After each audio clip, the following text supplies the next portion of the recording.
حسن رمضان کی برکتیں چھا گئی. الحمد لله نحمده ونستعينه ونستغفره ونؤمن به ونتوكل عليه ونعوذ بالله من شرور أنفسنا ومن سيئات أعمالنا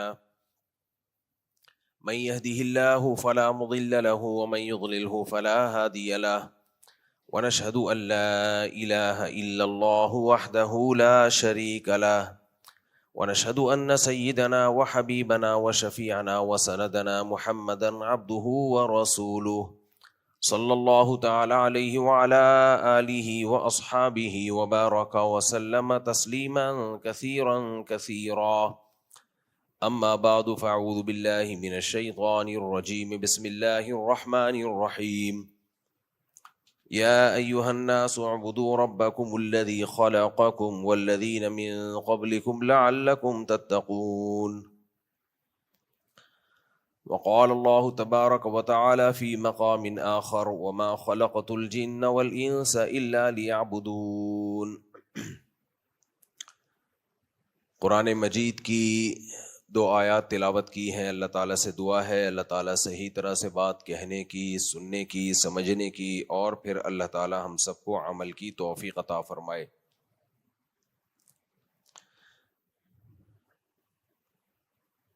قرآن مجید میں اللہ تعالیٰ نے الحمد سے لے کے والناس تک اپنا تعارف کروایا، انسان کو اس کی پیدائش کا مقصد بتایا، اور یہ بتایا کہ یہ دنیا دارالامتحان ہے. اس کی آواز تھوڑی سی بڑھا دیں، بہت تھوڑی ہوئی ہوئی ہے بھائی اس کی. اور اللہ نے یہ بتایا کہ یہ دنیا دارالامتحان ہے، امتحان کی جگہ ہے، یہ عیش و عشرت کی جگہ نہیں ہے.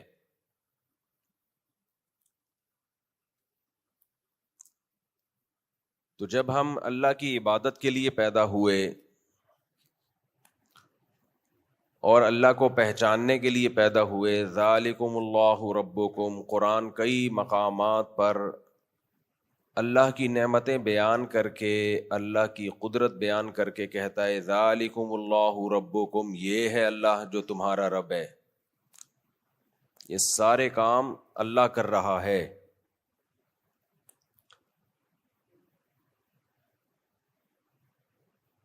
تو اللہ یہ ہمیں بتا کے کہ یہ ہے تمہارا رب. ایک جگہ فرمایا ذالکم اللہ ربکم لا الہ الا ہوا خالق کل شیء فاعبدوہ. اپنی نعمتیں بیان کی اس نے کہ میں نے آسمان سے پانی برسا کے کیسے طرح طرح کی چیزیں پیدا کی ہیں اس پانی سے. ایک ہی پانی ہے، اس سے اگنے والی چیزوں کے رنگوں میں، ذائقوں میں فرق دیکھیں آپ.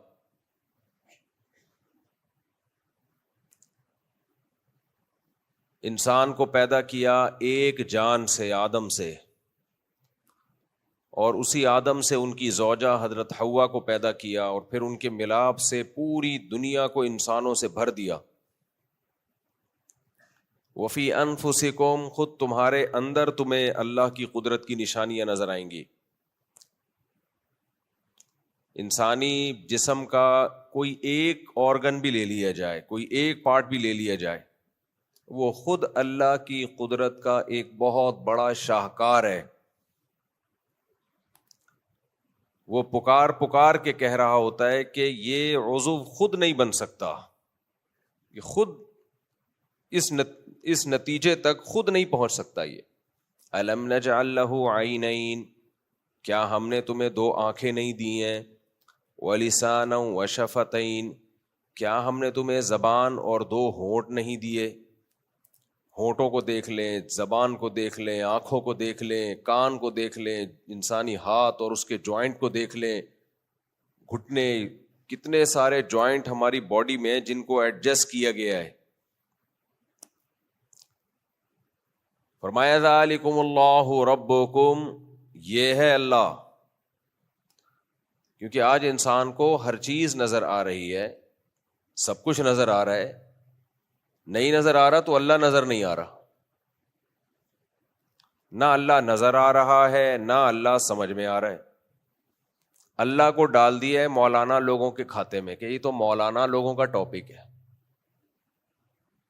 اللہ رسول کی باتیں کرنا یہ تو مولویوں کا کام ہے. تمام پیغمبروں کو اسی طرح کے طعنے دیے گئے. جتنے بھی پیغمبر دنیا میں آئے ان سب نے بات کی اللہ کی، تو لوگ ان کی باتوں کو شوق سے نہیں سنتے تھے. جب بھی ہم باتیں کرتے ہیں تو ہمیں مختلف قسم کی باتیں سننے کو ملتی ہیں. آج سب سے زیادہ باتیں ٹک ٹاک، انسٹاگرام، فیس بک اور یوٹیوب کرتے ہیں. آپ موبائل پہ جاؤ تو مختلف باتیں آنا شروع ہو جائیں گی. ہم جب مختلف گیدرنگ میں بیٹھتے ہیں تو بھی مختلف قسم کی باتیں ہو رہی ہوتی ہیں. کوئی آپ کی ہیلتھ کے حوالے سے بات کرے، آپ بہت غور سے سنو گے اس کی بات. کوئی بتا رہا ہو یہ کھانے سے طاقت آتی ہے، نوجوانوں کے لیے تو یہ ٹاپک بہت اٹریکٹیو ہے، یہ کھا لیں اور طاقتور بن جائیں. دیکھو کتنے لوگ اس کلپ کو دیکھیں گے. وہ ایک فیس بک پہ ایک کلپ بہت چلا تھا چند مہینے پہلے کہ بھائی کوئی کتنا ہی کمزور کیوں نہ ہو، اتنی وہ کیا تھا، انجیر لے اور اتنے وہ چنے لے بھنے ہوئے اور گڑ لے اور اس میں 2 کیلے ڈال دو اور پھر اس کو ڈھڑنگ ڈھڑنگ گھماؤ، پی جاؤ. دیکھو 1 مہینے میں کیا سے کیا ہو جاؤ گے. چنے مہنگے ہو گئے، کیلے مہنگے ہو گئے، لیکن نوجوان کیا سے کیا نہیں ہوئے. وہ جہاں تھے وہیں کے وہیں رہے وہ. لیکن کتنی چلتی ہیں ایسی چیزیں، یہ کھا لو تو یہ ہو جائے گا، یہ کھا لو تو یہ ہو جائے گا. حالانکہ کھانے سے نہیں ہوگا، نہیں کھانے سے بہت کچھ ہوگا. کھانا چھوڑ دو، یہ ہوتا نہیں ہے ہم سے. پہلے ہی کھا کھا کے بیمار ہو رہے ہیں تو جو طاقت کے نسخے بتاتا ہے وہ بھی کھانے ہی کی چیزیں مزید بتا رہا ہوتا ہے کہ یہ بھی ایڈ کر لو اس میں. صحابہ کرام کیا کھایا کرتے تھے بھائی؟ صحابہ کرام تو اگر کھانے سے طاقت آتی نا تو داؤد علیہ الصلاۃ والسلام 1 دن روزہ 1 دن ناغا. پوری زندگی داؤد علیہ السلام کا یہ معمول تھا، 1 دن روزہ 1 دن ناغا. اور طاقتور کتنے تھے؟ جالوت کو قتل کیا تھا، جو دشمن کا پہلوان تھا اس کو قتل کیا تھا. اور پوری دنیا کی مہذب دنیا میں اللہ کا قانون نافذ کیا تھا، فتح کیا، اس کو تلوار کی زور سے فتح کیا. تو وہ تو ایسا نہیں تھا کہ کیلے بھی کھا رہے ہیں اور یہ بھی کھا رہے ہیں اور وہ بھی کھا رہے ہیں اور فلانا بھی کھا رہے ہیں اور ڈمکانا بھی کھا رہے ہیں اور پھر گرینڈ کر کے صبح بھی پی رہے ہوں دوپہر بھی پی رہے ہوں. آپ پی لیں، کوئی پابندی نہیں ہے. تو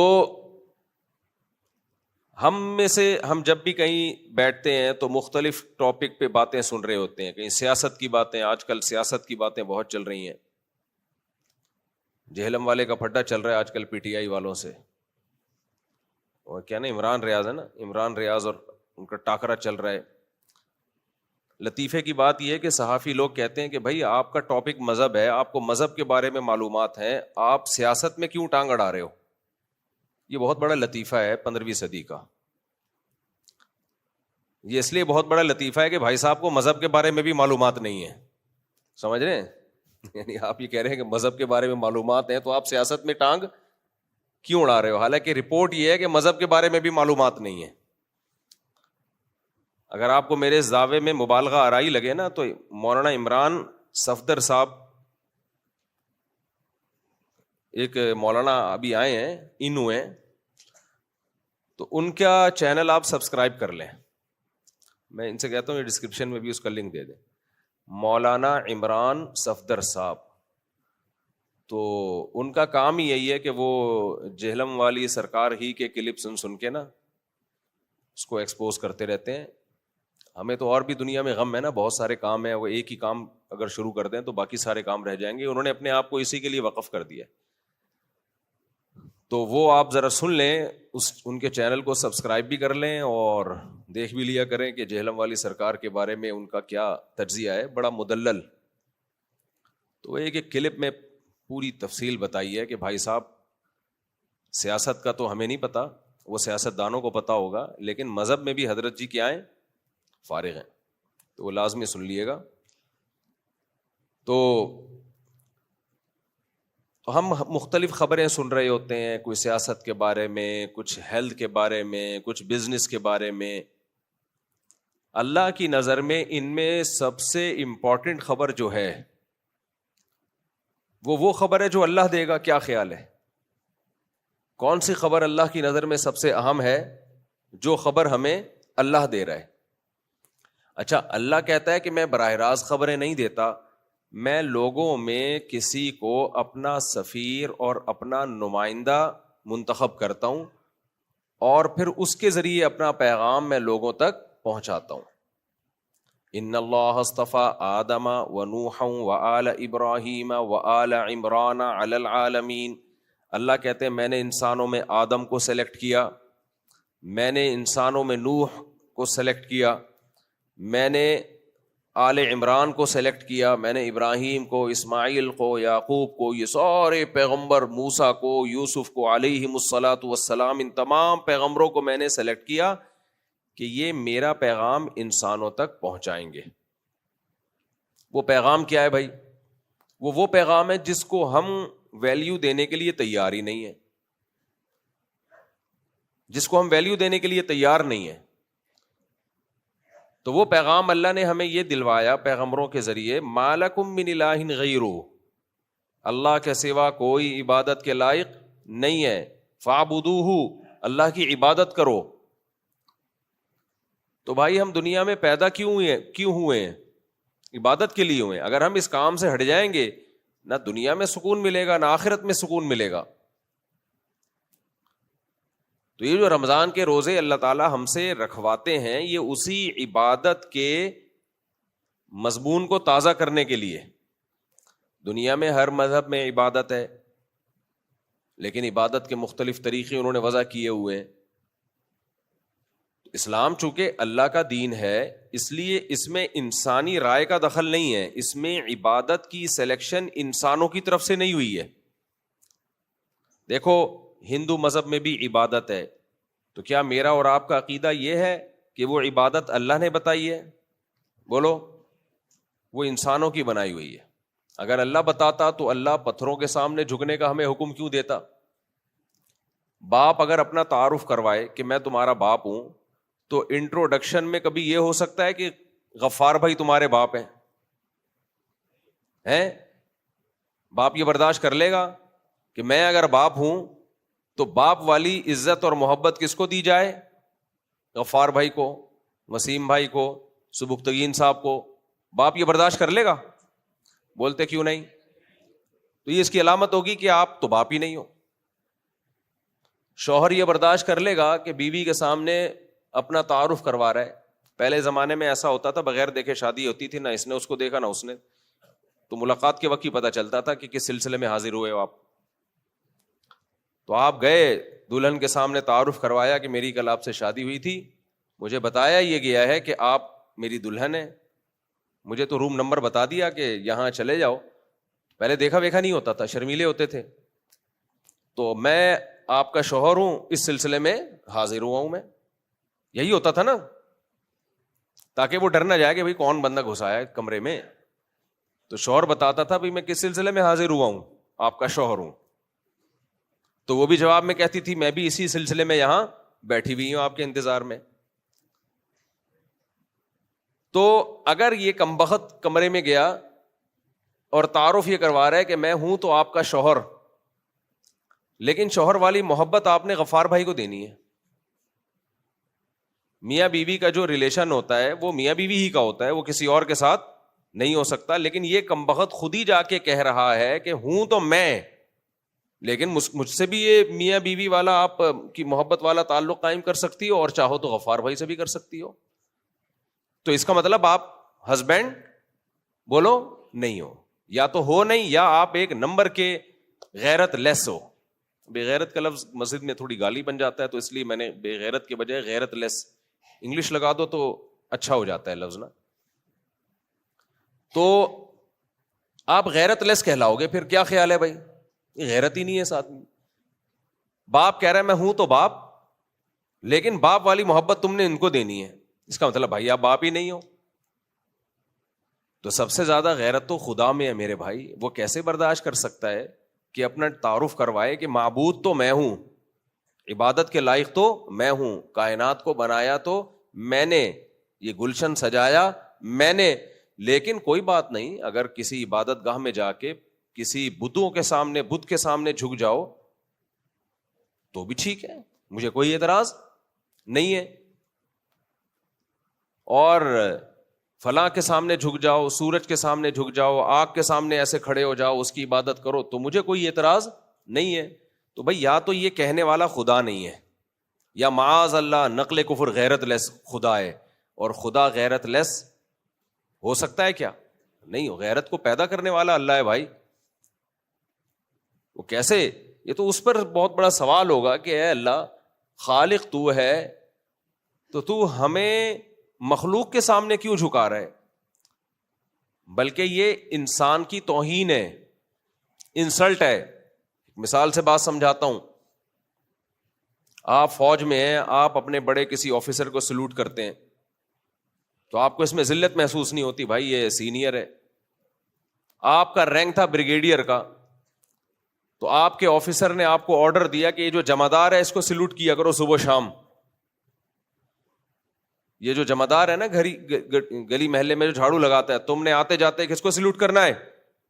سلوٹ کر کے بھی دکھا رہا ہوں تو بول دو نا، اس کو سلوٹ کرنا ہے. تو بریگیڈیئر کیا کہے گا؟ سر آپ کہیں میں آپ کو سلوٹ کرنے کے لیے تیار ہوں، آپ مجھ سے سینئر ہیں، لیکن میں اپنی یہ توہین کبھی برداشت بولو نہیں کروں گا کہ آپ ایک گلی محلے کے جمعدار کے سامنے مجھے کہہ رہے ہو میں اس کو سلوٹ کیا کروں، چھٹی کی پرمیشن اس سے لیا کروں، ریکویسٹ اس سے کیا کروں. تو یہ میری بھی توہین ہے، اور آپ کی ویلیو بھی میرے دل میں اس سے کم ہو رہی ہے کہ آپ کو تو مجھے پروٹوکول دینا چاہیے، اپنے ماتحتوں کو عزت دینی چاہیے، آپ مجھے رسوا کر رہے ہو. اللہ تعالیٰ قرآن میں کہتا ہے، اور نہ بھی کہتا ہوتا تو یہ تو نظر آ رہا ہے کہ اس کائنات میں سب سے زیادہ عزت والی مخلوق کون سی ہے؟ بولو نا یار، انسان. سب سے زیادہ عزت والی مخلوق کون سی ہے بھائی؟ انسان. انسان جیسا ہے کوئی؟ چاند پہ جا رہا ہے اور مارس پہ قدم وہ بھیجی ہوئی آج کل انہوں نے، اس کے ٹائر سنے ریت میں پھنس گئے، وہ ٹائر ریت میں پھنس گئے، لیکن وہ پھر بھی اپنا کام کر رہی ہے، تصویریں بھیج رہی ہے مارس سے نا، وہ جو انہوں نے وہ بھیجی ہوئی ہے خلائی شٹل بھیجی ہوئی ہے، تو وہ ساری رپورٹیں وہاں سے بھیج رہی ہے.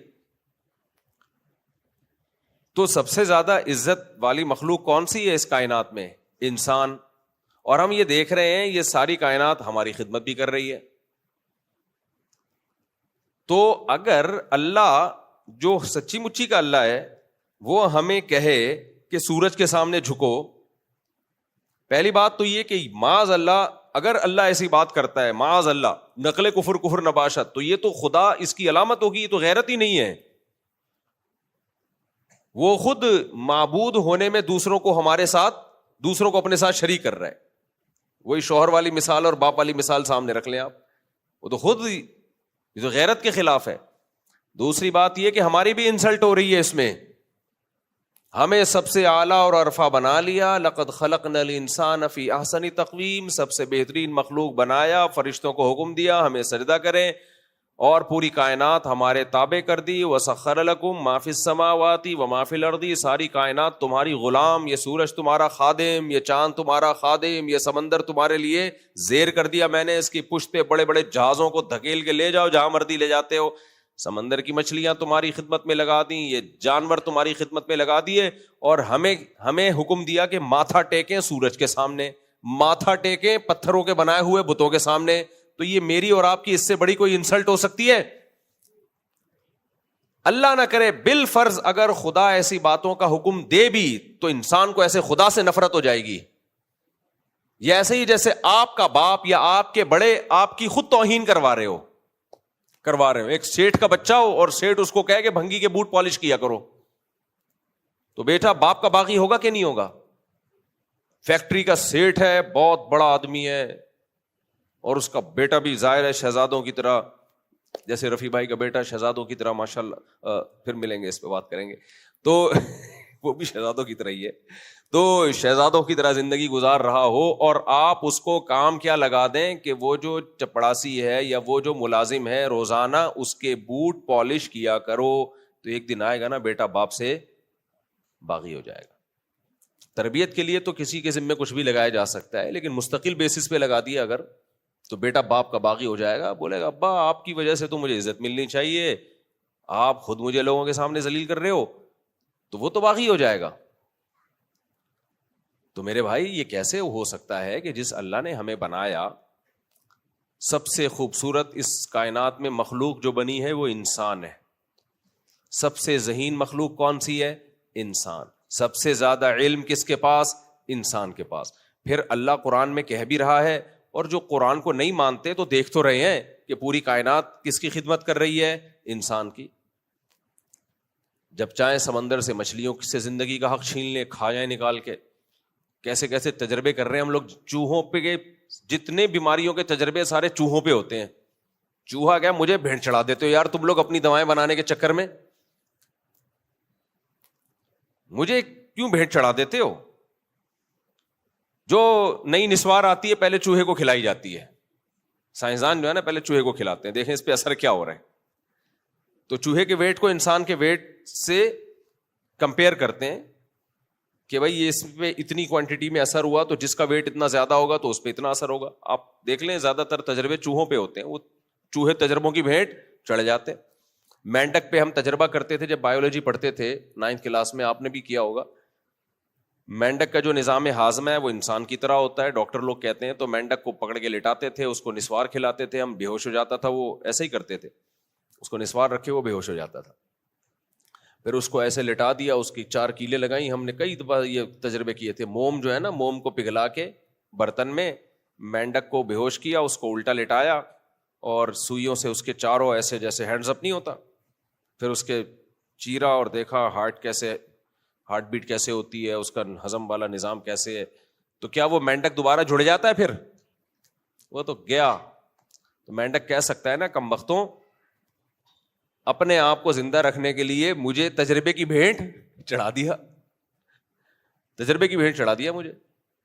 تو ساری کائنات کس کے لیے؟ انسان کے لیے.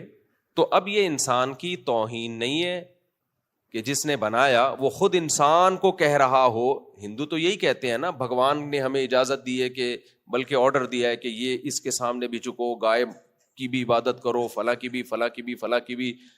وہ اپنے پنڈتوں کے سامنے بھی جھک جاتے ہیں. آپ نے کبھی دیکھا کوئی کسی مولانا صاحب کو سجدہ کر رہا ہو؟ اگر کر رہا ہوگا تو وہ اسلام کا حکم نہیں ہوگا، وہ ہوگا مسلم، لیکن اسلام کی نظر میں اس میں اور پنڈت جی میں کوئی فرق بولو نہیں ہے. کچھ پنڈت ہوتے ہیں جو کہتے ہیں بھائی ہم پنڈت ہیں، وہ منافق نہیں ہے، وہ کہتے ہیں ہم ہندو ہیں، بھائی ہمارے مذہب کا حصہ ہے. لیکن کچھ لوگ کام ہندوؤں والے کرتے ہیں، لیبل اس پہ کیا لگاتے ہیں؟ عشق رسول کا یا پیر صاحب سے محبت کا. تو بھائی نتیجہ تو ایک ہی نکل رہا ہے. کیا خیال ہے بھائی؟ سردے ہو رہے ہیں، طواف ہو رہے ہیں اور ماتھے ٹیکے جا رہے ہیں، اور پیر صاحب اور پتہ نہیں کیا کیا ہو رہا ہوگا بند کمرے میں، تو یہ اللہ ہی بہتر جانتا ہے. یہ تو کیمرے کے سامنے ہو رہا ہے، کیمرے کے سامنے ہو. تبھی تو لوگ دیوبندی بنتے نہیں ہیں، کیونکہ دیوبندیوں میں جو پیر روحانی عامل بن گیا نا، جن چڑیل بھوت بگانے والا، اس کے تو لاٹری، اس کی تو چمتکار ہو گئی. اس کی کیا ہو گئی؟ چمتکار. اس سے تو عقیدت بھی، محبت بھی، اس کے تو بس نہیں چلتا، تلوے چاٹنا شروع ہو جائیں. آج کل لندن پہنچے ہوئے ہیں پھوکو والی سرکار، پڑھے لکھے لوگ سامنے بیٹھے ہوئے ہیں. تو جو چین چڑیل بھوت بھگانے والا بن گیا وہ تو بھگا نہیں سکتا، وہ یہ بتا دوں آپ کو میں، وہ صرف نفسیاتی ایک کھیل ہوتا ہے. بلکہ جن چڑیل بھوت آتے ہی ان لوگوں پہ ہیں جو جاتے ہیں ان لوگوں کے پاس. اب اس پہ میں نہیں آؤں گا، پھر میں اس پہ مجھے بہت غصہ آنے لگتا ہے. اسی طرح وہ لوگ بھی مشہور ہو جاتے ہیں دیوبندیوں میں جو سرسوں کے تیل کے فضائل بیان کر رہے ہوتے ہیں.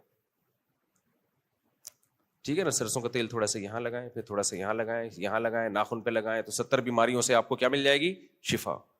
ان کی بھی چمتکار ہو جاتی ہے. پھینکتے رہو بیٹھ کے، پھینکتے رہو. تم پھینکو ضرور، لیکن مذہب کا لیبل مت لگاؤ خدا کے لیے. پھینکنے پر بہت سے لوگ بہت کچھ پھینک رہے ہیں. یہ داڑھی ٹوپی رکھ کے اور پھر اس میں پیر و مرشد بن کے یہ نہیں پھینکو یار. اسلام میں سرسوں کے تیل کی کوئی فضیلت بولو نہیں ہے. وہ یہ کہہ سکتے ہم نے یہ تھوڑی کہا کہ اسلام یہ کہہ رہا ہے. یار آپ کا جو گیٹ اپ ہے اور آپ جو پیر و مرشد بنے ہوئے لوگوں کو اللہ اللہ سکھا کے سرسوں کے تیل کے فضائل بتا رہے ہو, تو لوگ اس کو جوڑتے کس سے ہیں؟ اسلام سے. تبھی تو آپ کا منجن بکتا ہے اور آپ کے سرسوں کے تیل بھی بکتے ہیں اور آپ کروڑ پتی بن جاتے ہیں. تو دیکھ لو آپ, نقش ہے یہ فلانے کا نقش ہے, یہ اس کا نقش ہے, اور یہاں لگا لیں, تلووں پہ لگا لیں, یوں تھوڑا سا لگا لیں, بے اولادوں کو منجن دے رہے ہیں اولاد کے. یہ ان لوگوں کی دکان دبا کے چلتی ہے. نہیں چلتی تو بےچارے جو علماء ہیں نا, صحیح سیدھے سادے توحید پرست علماء, ان کی نہیں چلتی, ان کی نہیں چلتی. جو توحید پرست علماء ہیں, علمی کام کر رہے ہیں, مدرسوں میں بخاری پڑھا رہے ہیں, مدرسوں میں فقہ پڑھا رہے ہیں, ان کا بس ان کے زیادہ زیادہ السلام علیکم وعلیکم السلام چلے. لوگ کہتے ہیں نا اس کی پھوک میں طاقت ہے, نہ یہ کوئی سرسوں کے تیل کے فضائل بیان کر رہے ہیں. دیکھو اب میرا یہ ٹاپک نہیں ہے, لیکن مذہبی لوگ جو ہے نا, مذہب کا منجن علم کی بیس پہ بہت کم بکتا ہے. کیونکہ کوئی صحیح مفتی عالم ہوگا نا, وہ آپ کو آخرت کے بارے میں زیادہ گائیڈ کرے گا وہ, اور آخرت کی لوگوں کو شوق ہے نہیں. لوگ کہتے ہیں مذہبی آدمی بھی ہمیں بتائے کہ 4 شادیوں کی طاقت کیسے پیدا ہوتی ہے. یہ بھی آج کل مذہبی لوگوں کے کام ہیں, یہ والی یہ چیز کھا لو, یہ کھا لو, اور یہ زبردست, پھر حدیثیں بھی فٹ کر رہے ہوتے ہیں اس کے اوپر. یہ مجھے اس پہ غصہ آتا ہے. تو اپنی پروڈکٹ کو بیچنے کے لیے تم قرآن و سنت کا استعمال کیوں کرتے ہو؟ اور یہ کھا لو, وہ کھا لو, اور سرسوں کے تیل یہاں لگائیں, آپ نے یہاں بھی لگائیں, اور ناخنوں پر بھی لگائیں, تھوڑا تھوڑا کر کے سب جگہ لگا لیا, تو کتنی بیماریوں سے شفا؟ 70. کوئی حضرت جی سے پوچھے 70 کا نام تو لکھ دے خالی, تو 30 کا بھی نام لکھ دو نا, میں مان جاؤں گا میں. تو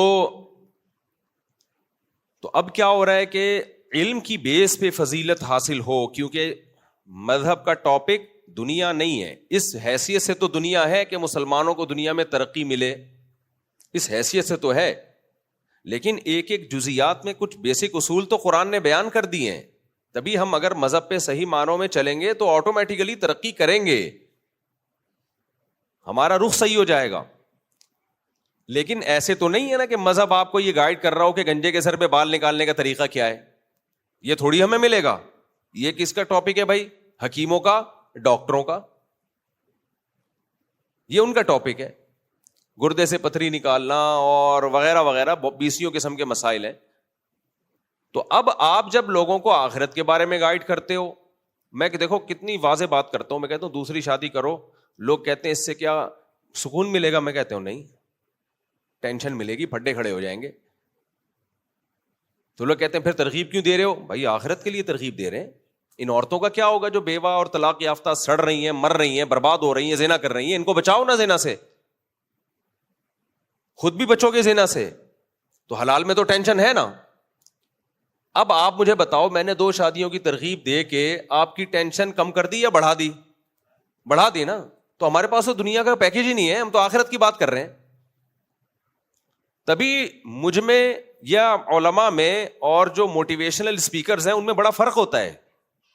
موٹیویشنل اسپیکر آپ کی دنیا کو فوکس کرتا ہے, وہ کبھی بھی آپ کو دوسری شادی کی ترغیب نہیں دے گا, وہ مر جائے گا. آپ کسی سائیکیٹرسٹ یا سائیکولوجسٹ کے پاس چلے جائیں, مر جائے گا, کبھی دوسری شادی کی ترغیب نہیں دے گا آپ کو.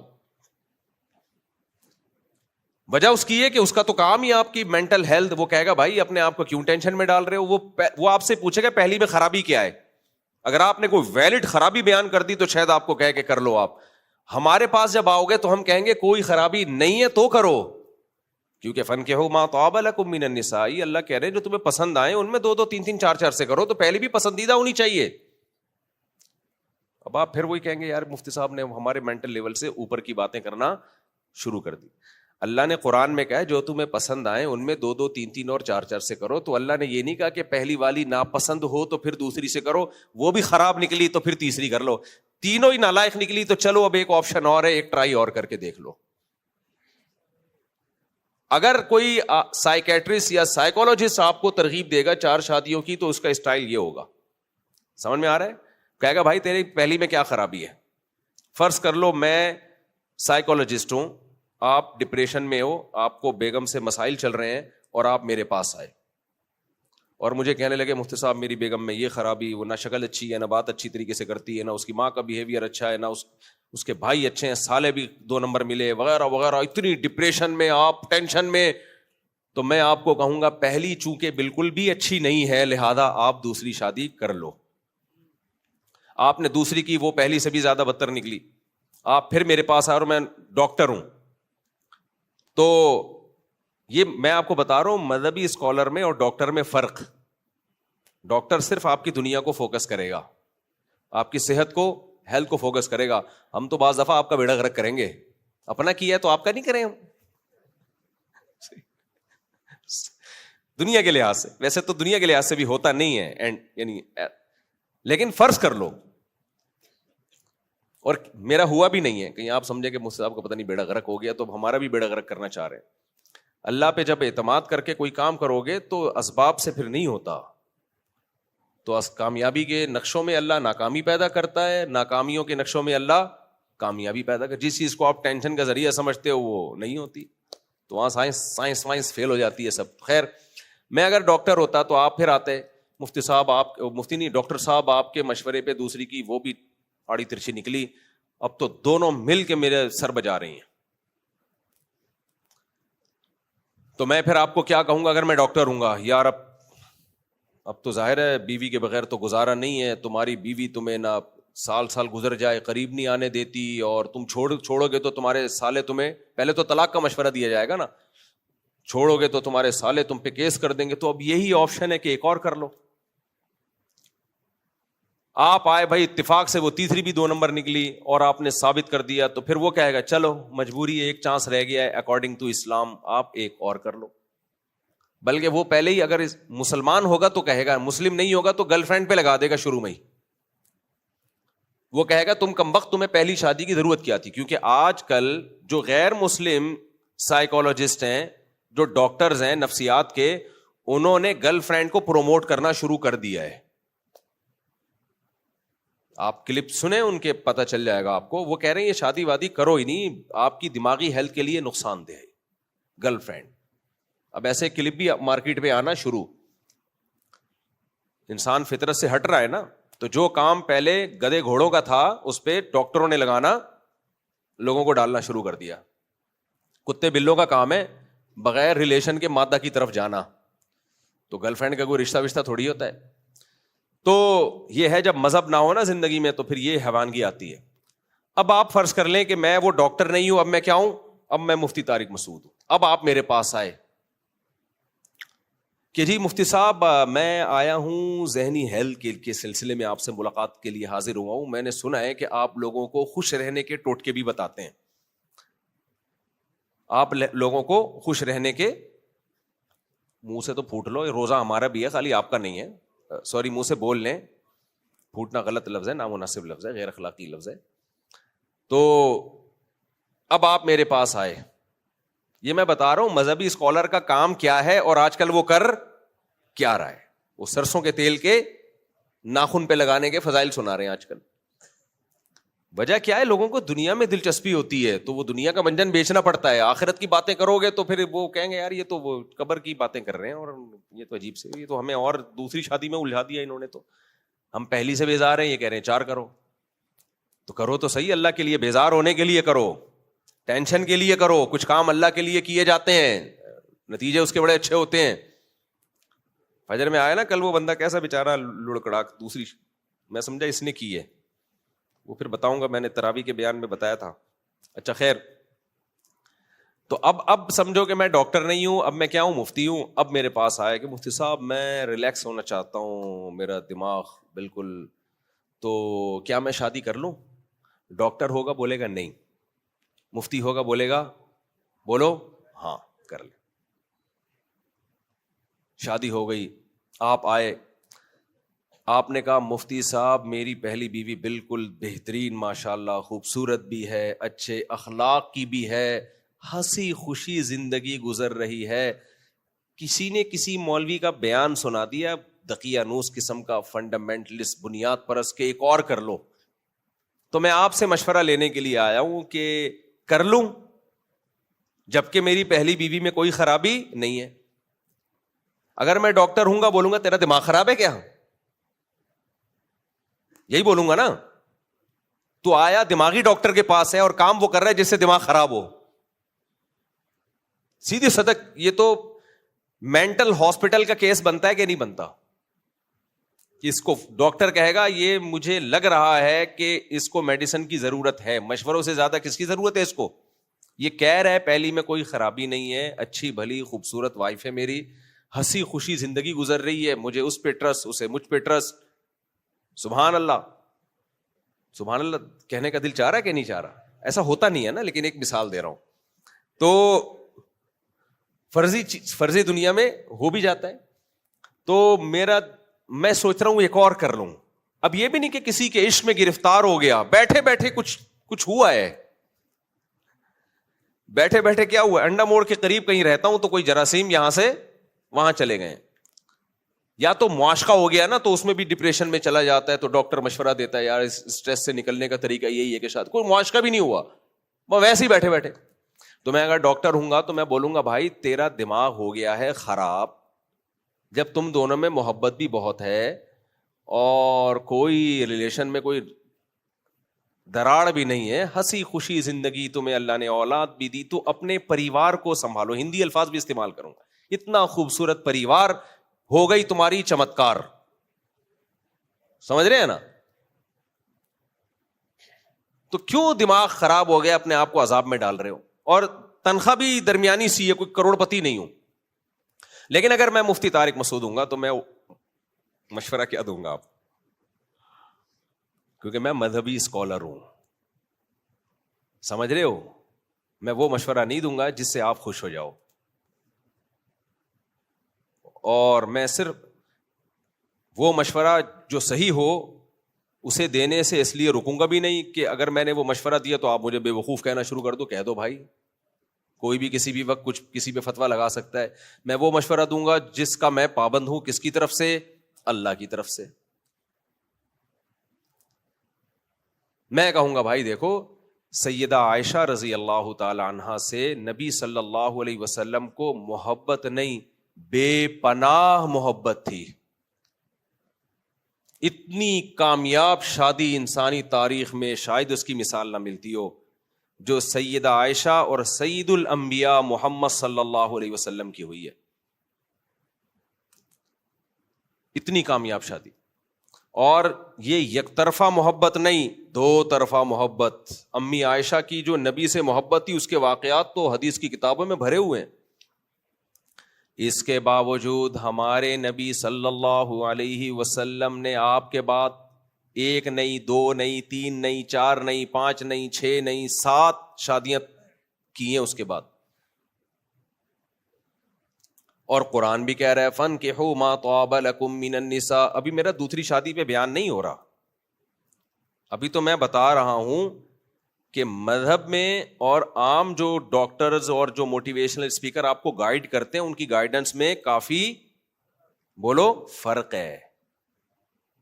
تبھی لوگ ان کو اس لیے سن رہے ہوتے ہیں کہ یار وہ ہم سے جو باتیں کر رہے ہیں کہ وہ بڑی ہماری دنیا بنا رہے ہیں, اور یہ مولوی لوگ بیڑا غرق کر رہے ہیں. سوال پیدا ہوتا ہے مذہب بیڑا کیوں غرق کر رہا ہے, وہ ابھی میں آ رہا ہوں. بظاہر ایسا لگتا ہے یہ تو مذہب بیڑا غرق کر رہا ہے نا. بھائی مولانا تو وہ بات کر رہے ہیں جو اللہ نے کی ہے, لیکن نتیجہ کیا نکل رہا ہے اس کا؟ سوسائٹی میں اچھا والا گھر خراب ہو رہا ہے, بلا وجہ کچھ بھی نہیں ہے, کوئی پرابلم بھی نہیں, پھر بھی کر رہا ہے. تو میرے پاس آؤ گے تو میں تو بولوں گا فَانْكِحُوا مَا طَابَ لَكُم مِّنَ النِّسَاءِ. اللہ میاں بھی کہہ رہے ہیں جو تمہیں پسند ہو ان میں سے 2 3 3 4 4 سے کرو. میں کہوں گا پہلی بات تو اللہ نے ایک کا تو تذکرہ ہی نہیں کیا. اللہ شروع کہاں سے کر رہے ہیں؟ 2 2 3 3 اور 4 4. تو دونوں پسندیدہ ہونی چاہیے. کیا خیال ہے بھائی؟ ماں طابہ کا مطلب جو تمہیں پسند ہو, پسندیدہ عورتوں سے کرنا ہے, ناپسندیدہ سے نہیں کرنا.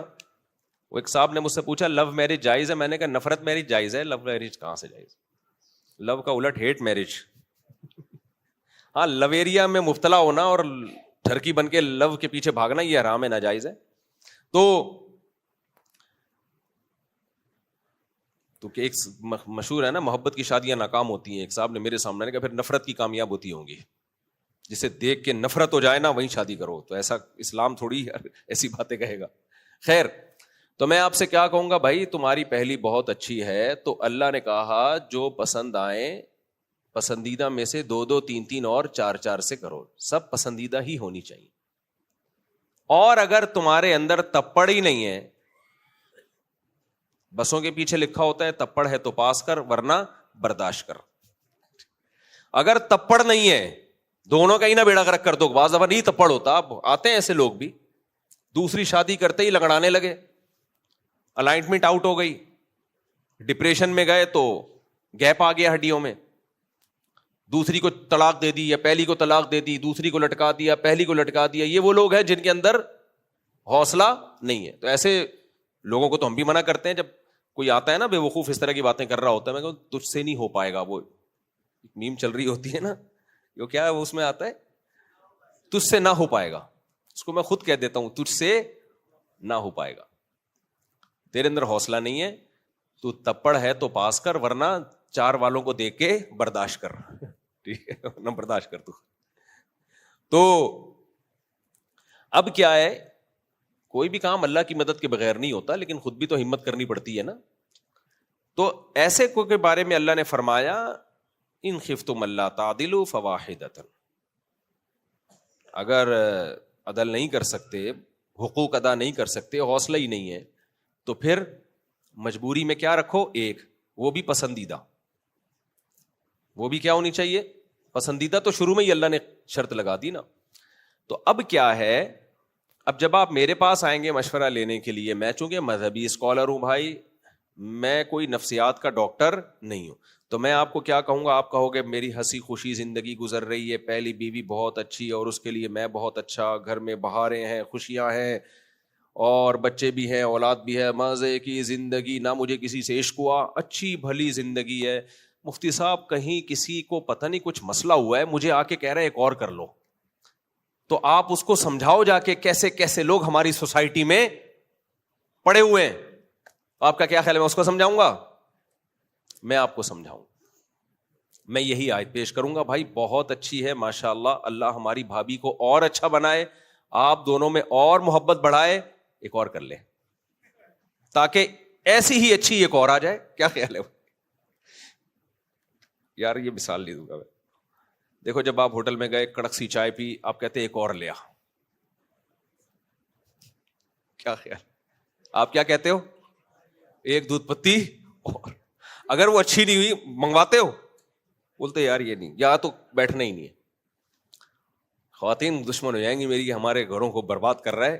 اصل میں برباد نہیں کر رہا, جن کے گھر نہیں بس رہے ان کو آباد کر رہا ہوں میں.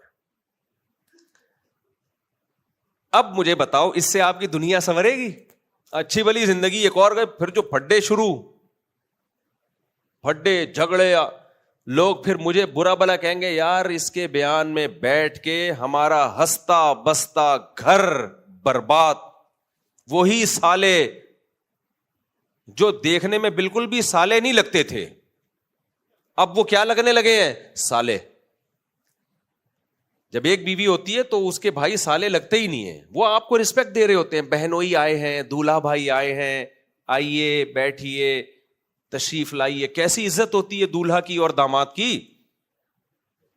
دولہا بھائی بولتے ہیں نا, بہنوئی کو بولتے ہیں نا دولہا بھائی. دولہا بھائی آئے ہیں گھر میں, امی دولہا بھائی آئے ہیں, بٹھاؤ بیٹا, باہر کب سے کھڑے میں, دولہا بھائی ہے وہ, باہر کیوں کھڑے میں.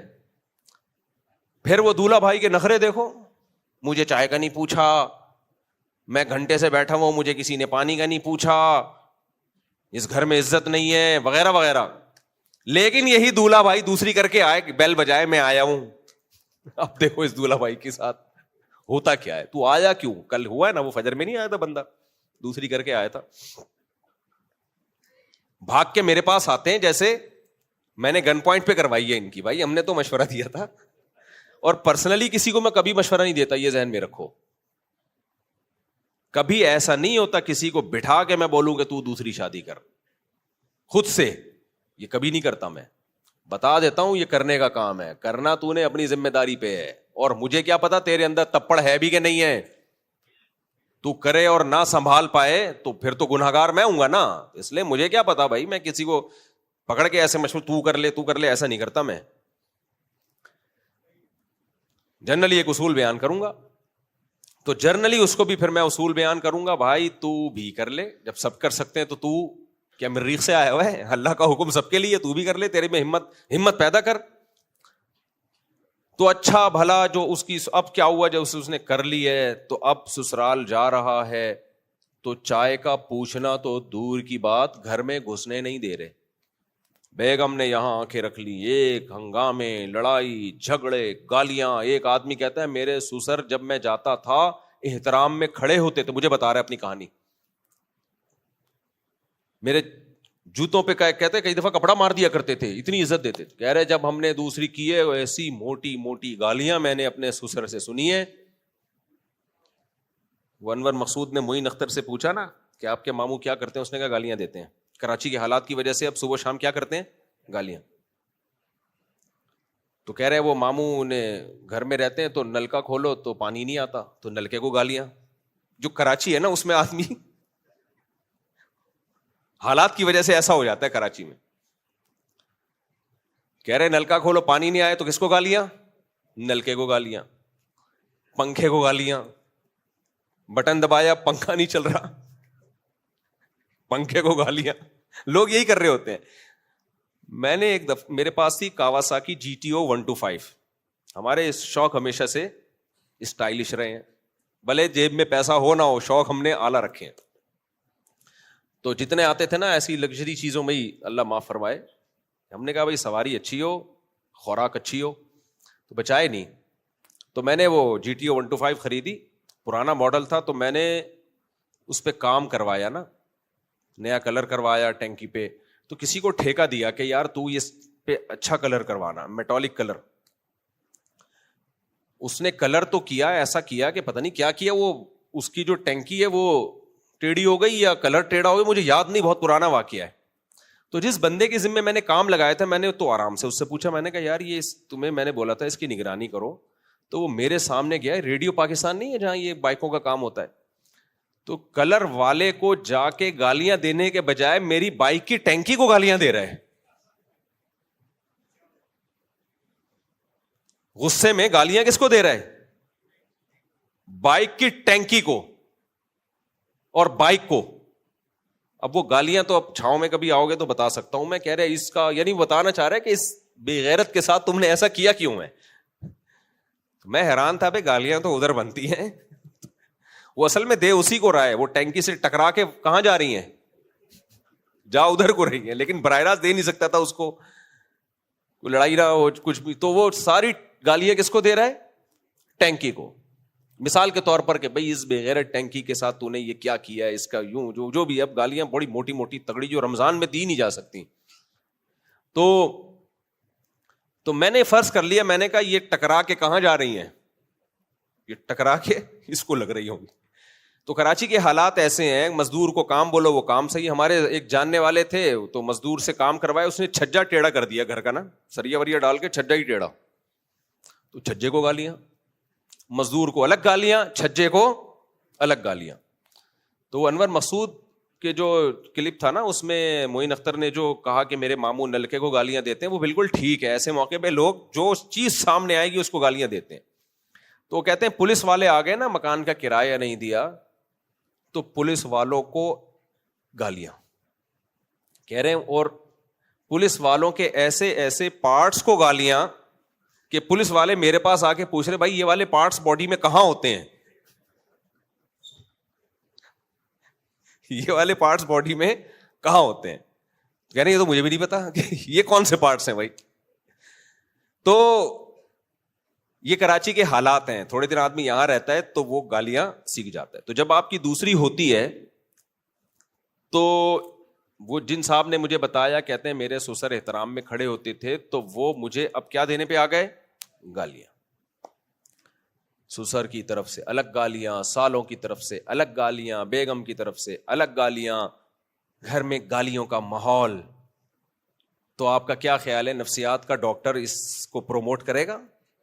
یہ مولویوں کے پاس ہے بیڑا غرق, اور ایسے مولویوں کے پاس پھر اس کے پریوار کے لوگ آئیں گے, خاندان والے آئیں گے, بولے گے یار یہ تو گھر برباد کر رہا ہے. تو سوال پیدا ہوتا ہے یہ مولوی بیچارہ ایسا کر کیوں رہا ہے, یہ میرے جیسا نالائق مولوی ایسی کام کر کیوں رہا ہے؟ تو اس کی جواب یہ ہے کہ مولوی پابند ہے اللہ کا قانون پیش کرنے کا, اور اللہ کسی کے ذاتی جذبات سے متاثر بولو نہیں ہوتے. اللہ نے سب مخلوق کا خیال کرنا ہے, قانون وہ ایسا نازل کرے گا جس میں سب کا فائدہ ہو. اللہ کہتے ہیں کم بخت جب تیرے اندر اتنی صلاحیت ہے, تو اتنا اچھے طریقے سے, تو ایک اچھا میاں ہے, اچھا میاں ہے, اور اچھے میاں مارکیٹ میں کیا چل رہے ہیں؟ شارٹ. اچھی عورتیں شارٹ نہیں ہے, ذہن میں رکھو. مردوں میں ذمہ داری کا ریشو کم ہے, مرد سربراہ ہے, جو سربراہ ہوتا ہے اس کے لیے ذمہ دار ہونا ضروری ہے. ماتحت کے لیے کوئی بہت زیادہ کوالٹی ہونا اس میں ضروری نہیں ہے. سربراہ کی سلیکشن بہت سوچ سمجھ کے ہوتی ہے. دیکھو کسی ملک کی نیشنلٹی ملنا آسان ہے کیونکہ آپ ماتحت ہو کے رہو گے, اس کا وزیر اعظم بنانا بہت مشکل ہے آپ کو. امریکہ آپ کو نیشنلٹی دے گا, کچھ دیکھے گا آپ میں کچھ چیزیں پائی جاتی ہیں, آپ کو پاسپورٹ دے دے گا. لیکن آپ کہیں چونکہ آپ نے ہمیں پاسپورٹ دیا لہذا ہمیں وزیر اعظم بھی بنا دیں. کہ نہیں, وزیر اعظم کا کرائٹیریا بہت سخت ہے. مختلف ملک آپ کو نیشنلٹی دے دیں گے, اس میں بھی کچھ معیار ہے ان کا, لیکن وہ اتنا سخت معیار نہیں ہے. لیکن آپ چاہتے ہو کہ علاقے کے کونسلر بن جاؤ, وہاں پہ آپ وزیر اعظم بن جاؤ, نہیں بھائی اس کا کرائٹیریا بہت سخت ہے. تو پتہ یہ چل, عورت ماتحت ہوتی ہے گھر میں, وہ رعایا کی طرح ہے, وہ عوام کی طرح ہے. مرد گھر کا سربراہ ہے, اس کی ذمہ داری زیادہ, اس میں ڈیسیژن پاور ہونی چاہیے, اس میں بہادری ہونی چاہیے, اس میں غیرت ہونی چاہیے, اس میں وفا ہونی چاہیے. 20 کوالٹی مرد میں ہوں گی تو پھر عورت اس کے ماتحت جائے گی. عورت چاہتی ہے میرا شوہر مجھ سے اوپر ہو, ایجوکیشن میں مجھ سے اعلیٰ, خاندان میں مجھ سے, اب چپ رہ گئے اپنی جب بات آئی تو, خاندان میں مجھ سے اعلیٰ ہو. اور شریعت کا بھی یہی حکم ہے کہ غیر کفو میں عورت کا نکاح نہ کیا جائے. مرد کو اجازت ہے وہ غیر کفو میں نکاح کرے, کمتر میں نکاح کرے. عورت خاندانی اعتبار سے, تعلیمی اعتبار سے آپ سے کم ہے, آپ نکاح کریں, ترغیب ہے. عورت کو ترغیب نہیں ہے, عورت کو ترغیب نہیں, بلکہ غیر کفو میں باپ کی اجازت کے بغیر نکاح کر لے گی تو نکاح کا لدم ہوگا. کفو کا لفظ معلوم ہے نا, پیرالل, جوڑ کا رشتہ.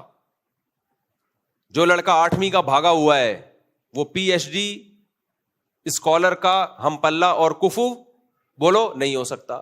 لیکن 8ویں میں فیل لڑکی وہ ایک ڈاکٹر کی کے ماتحت ہو سکتی ہے, نکاح ہو سکتا ہے, اس میں کوئی حرج نہیں ہے. لیکن آج کل الٹا ہو رہا ہے معاملہ. تو سربراہ کی جو معیار ہے وہ بہت سخت ہے.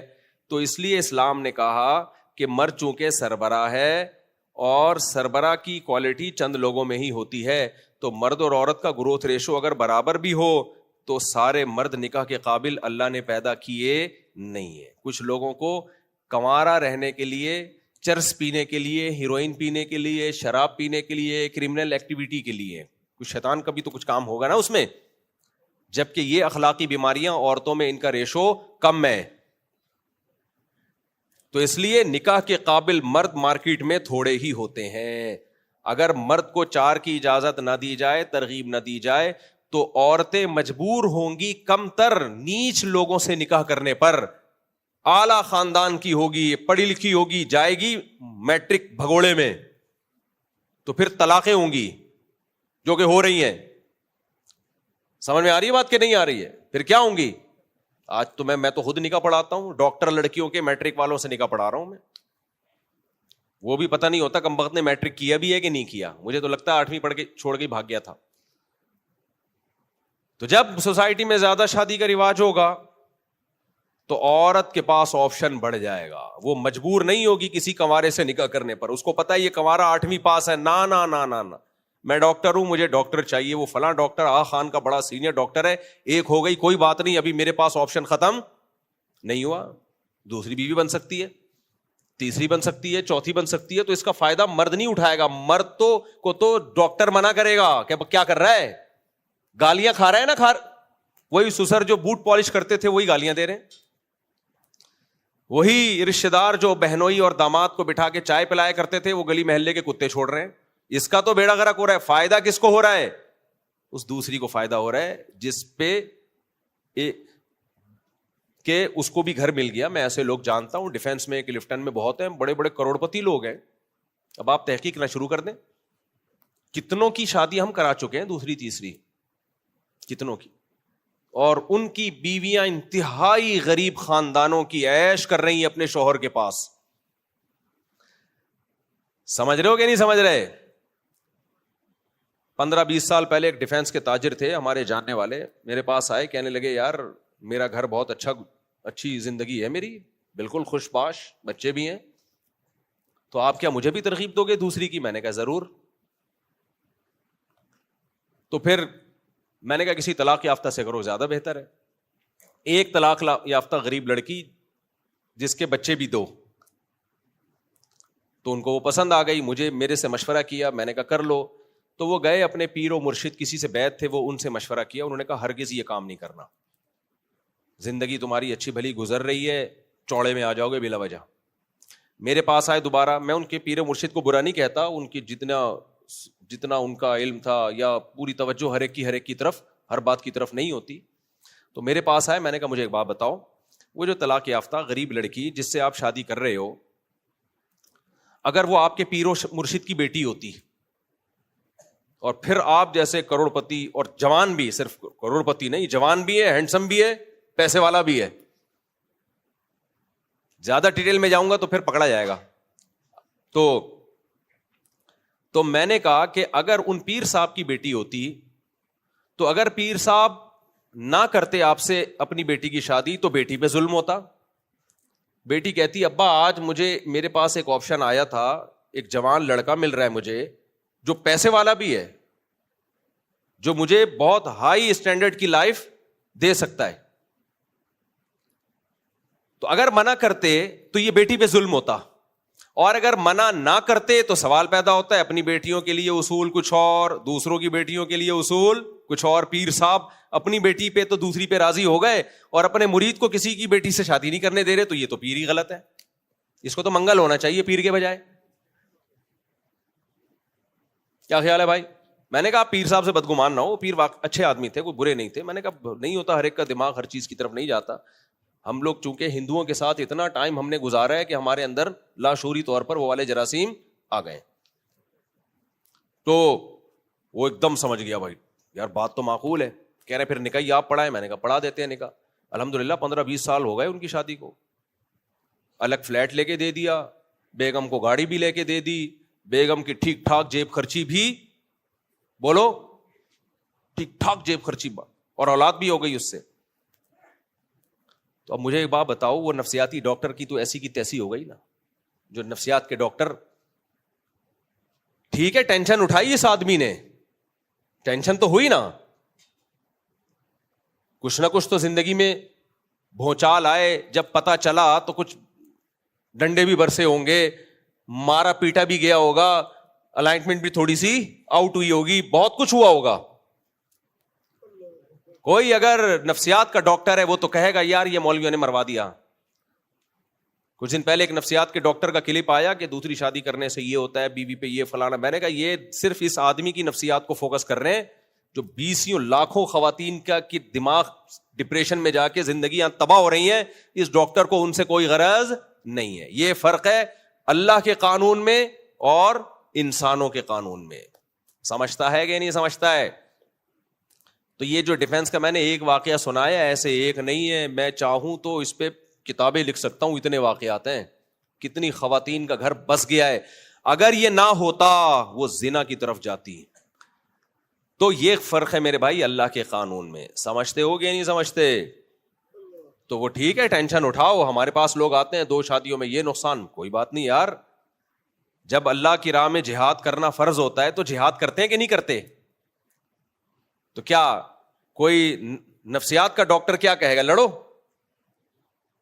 بھائی جب ملک کو ضرورت ہے خون دینے کی تو آپ ڈپریشن میں جاؤ, نہیں جاؤ, آپ کو لڑنا پڑے گا قوم کے لیے. اور اس پہ شریعت میں بڑے فضائل ہیں کہ شہید کا ایک قطرہ خون کا زمین پہ بعد میں گرتا ہے، اللہ کی طرف سے گناہ پہلے معاف ہوتے ہیں. تو اب ان چیزوں کا آخرت سے تعلق ہے. تو جو واقعی مذہبی اسکالر ہوگا بھائی وہ اللہ کے قانون کو فالو کرے گا، آپ کی دنیا کو فائدہ ہو یا نہ ہو. اس لیے میرے پاس جب آیا کرو 4 شادیوں میں بیان سننے کے لیے آتے کہ نہیں ہو لیکن ہو جاتا ہے اس پہ، تو جب بھی یہ آیا کرو تو یہ ذہن میں رکھ کے آیا کرو کہ 4 شادیوں کے فضائل میں آپ کی عیاشی کے لیے نہیں بتا رہا. اس خوش فہمی میں مبتلا مت ہونا، آپ کی الائنمنٹ آؤٹ ہو سکتی ہے اور بہت کچھ ہو سکتا ہے لیکن ثواب بہت ملے گا. اور حلال میں حرام میں فرق یہ ہے کہ حرام میں جب ٹینشنیں آتی ہیں اللہ کی طرف سے مدد نہیں ہوتی، حلال میں ٹینشنوں میں مدد کس کی طرف سے ہوتی ہے؟ اللہ کی طرف سے. 2 شادیوں والا 20 ٹینشنوں میں رہ کے بھی خوش ہوتا ہے. اور یہ جو زنا کر رہے ہیں نا بے غیرت، ان کی شکلوں پہ دیکھو کیسی پھٹکار برس رہی ہوتی ہے، کبھی سکون کی زندگی نہیں ہوتی ان کی. یہ صرف میڈیا پہ آ کے ہی بتا رہے ہوتے ہیں ہم خوش ہیں اور ہم یہ مولویوں کے دیکھو اتنے بچے ٹینشنوں میں. بھائی ہمارے جتنے بچے ہیں ہم تو ٹینشن سے دب کے مر جانا چاہیے تھا. کیا خیال ہے؟ ہمیں تو ٹینشن سے دب کے مر جانا چاہیے تھا. لیکن ہم تو دنیا کو بتا رہے ہیں کہ جس کو آپ ٹینشن سمجھ رہے ہو وہ ٹینشن ریلیز کرنے کا، وہ ٹینشن ختم کرنے کا ذریعہ ہے. وہ اولاد سے بڑھ کر تھوڑی کوئی آنکھوں کی ٹھنڈک ہے کوئی چیز. تو خیر بات کو سمیٹ کے ختم کرتا ہوں. تو میں بتا رہا تھا کہ مذہبی لوگوں میں جو سرسوں کے تیل کے فضائل بیان کریں، اور اللہ بھلا کرے آپ کا جو جن چڑیل بھوت ان کو تو بڑی قدر سے لوگ دیکھتے ہیں. تو مذہبی اسکالر کا کام یہ ہے نہیں. ایکچولی مذہبی اسکالر کا کام ہے آپ کو اللہ کا قانون بتانا، چاہے آپ کی دنیا کا اس میں نقصان ہی کیوں نہ ہو رہا. کتنے لوگ ہم سے مسئلہ پوچھتے ہیں یہ تجارت حلال ہے، ہم کہہ دیتے ہیں حرام ہے، کہتے ہیں میرا تو بیڑا غرق ہو گیا. صحیح ہے نا؟ تو اسی وجہ سے وہ سجدے بھی نہیں کرتے، پھر وہ پاؤں کو ہاتھ بھی نہیں لگاتے، لگانا بھی نہیں ہے کہیں شروع ہو جائے. تو جبکہ یہ جو دوسرے اسکالرز ہوتے ہیں ان کو سجدے بھی ہو رہے ہوتے ہیں، ان کے بہت جھکے جا رہے ہوتے ہیں لوگ، بس ناک رگڑنا رہ گیا ہوتا ہے. کیونکہ ان کو پتا ہے کہ ان کا یہ ذہن میں یہ فطور بیٹھ گیا ہے کہ ان کے عقیدت سے ہمارے کام بن جائیں گے، ان سے پھونک لگائیں گے تو یہ ہو جائے گا، ان سے پھونک لگائیں گے تو یہ ہو جائے گا. تو بھائی مذہب کا یہ ٹاپک نہیں ہے، ورنہ لوگ پیغمبروں پہ سب ایمان نہ لے کے آ جاتے. نوح علیہ السلام نے 950 سال دعوت دی ہے، 40-50 لوگ ایمان لے کر آئے ہیں. اگر نوح علیہ السلام ان کو دنیا کمانے کے طریقے بتا رہے ہوتے تو 40-50 لوگ ایمان لاتے، پوری قوم ایمان لے آتی. بھائی نبی صلی اللہ علیہ وسلم مکہ میں 13 سال اگر لوگوں کو یہ بتا رہے ہوتے، آپ صرف وظیفے دے رہے ہوتے یہ پڑھنے سے یہ ہوتا ہے، جن چڑیل بھوت بھگانا اور ان چیزوں میں لوگوں کو، لوگ اس میں پڑے ہوئے ہوتے ہمارے نبی کی دعوت پر، تو آپ کو مکہ سے نکالتے؟